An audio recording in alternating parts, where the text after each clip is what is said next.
So guys, as some of you know, I would have voted for Trump over Hillary in the last US election.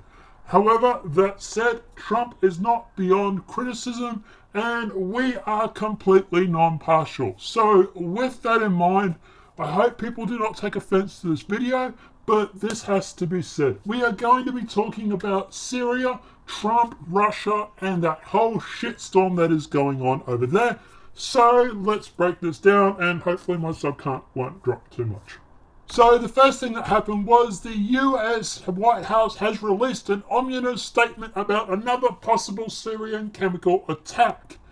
Okay, firstly, let's talk about the first chemical attack. The fact is that the US did not investigate this. It was basically people turning around saying he did it, and then the US just attacking the person that was accused. There was no investigation done to check to see if that was actually the Syrian government that did it, or in what situation actually those bombs or those chemical weapons were used. The most likely possible case is A, ISIS actually released it and framed Syria for it, or B, Syria actually dropped bombs on an ISIS warehouse or factory that was making chemical weapons that then was released into the atmosphere and killed those people by accident. So the White House releasing an ominous statement about another possible Syrian chemical attack doesn't even make sense because we haven't even had a deliberate chemical attack yet. But regardless, Washington White House issued a stern warning to the Syrian President Bashar al-Assad on Monday night, and it's claimed potential evidence that Syria was preparing for another chemical weapons attack. Please tell me that this potential evidence is a little bit more concrete than potential. If you're going to drag people into a war, we want to go to war with a little bit more than potential evidence. It better be bloody foolproof. An ominous statement issued with the supporting evidence of further explanation, Press Secretary Sean Spicer said the US has identified potential preparations for another chemical weapons attack by the Assad regime, and that would likely result in mass murder of civilians, including innocent children. That said, the US is more than happy to bomb those said children over in Yemen and in Syria. In fact, the US has been blowing up Syrian children for the past few weeks because most of the bombs that they actually are dropping is actually hitting the civilian targets. And in fact, the statement actually warned Bashar Assad that his military, quote, will pay a heavy price if he conducts another attack like the one on April 4th, 2017. Now, I know a few people are turning around saying, this is coming from the press secretary, this is not coming from Trump, it's not coming from him, it's coming from the White House, there's infiltrators. I hope that is seriously true. However, it is actually coming from Trump's press secretary. I would have hoped he would have come out by now and said that is inaccurate. I do not support this. But we're still waiting. In fact, if you want proof that it was actually the Syrian rebels that actually went through and most likely did this attack or had the factory, you just have to look to the UN, which actually accused the Syrian rebels of chemical weapons use, not Assad. So that kind of leaves the fact that A, it was in a factory, or B, they actually launched it as a smokescreen or as a way of blaming Assad. You might ask, why did they do that? Well, the fact is that by them doing that, the US then launched 40-something Tomahawk missiles at the Syrian airbase. Also, let's not forget the fact that the US has actually also been accused of bombing the Syrian army because they were close to the US base. But the thing is that the Syrian army was fighting ISIS. So why would the US attack the guys that are fighting ISIS? But that doesn't really work because the UN or the US wants to change Assad's regime, and this is the best way they know. It's the same thing they've done for the past 20 years over in that area. They go through, they find a dictator they don't like, they arm the rebels, and hopefully he overthrows them. The problem with that is that the new regime is not normally any better. In fact, it's normally worse than the current regime that was over there. Hence, when we took out Saddam, for example, we then had problems with Al-Qaeda.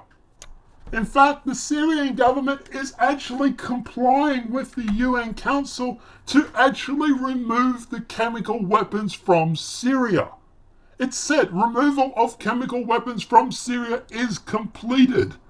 And that was actually dated back on the 23rd of June 2014. And even if Assad had kept a few of those chemical weapons for a rainy day, so to speak, that wouldn't make any sense why he would have launched them back in April, because he was actually winning.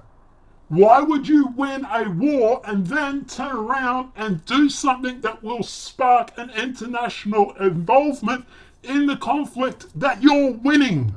It's like me turning around saying, hey, I'm winning at chess, and then deciding to knock my queen over.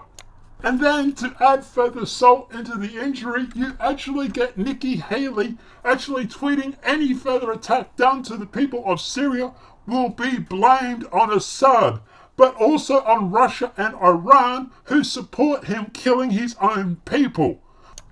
Well, gee, thanks, Nikki. Why don't next time you just directly ring ISIS and tell them exactly what they need to do to actually get America to bomb Syria?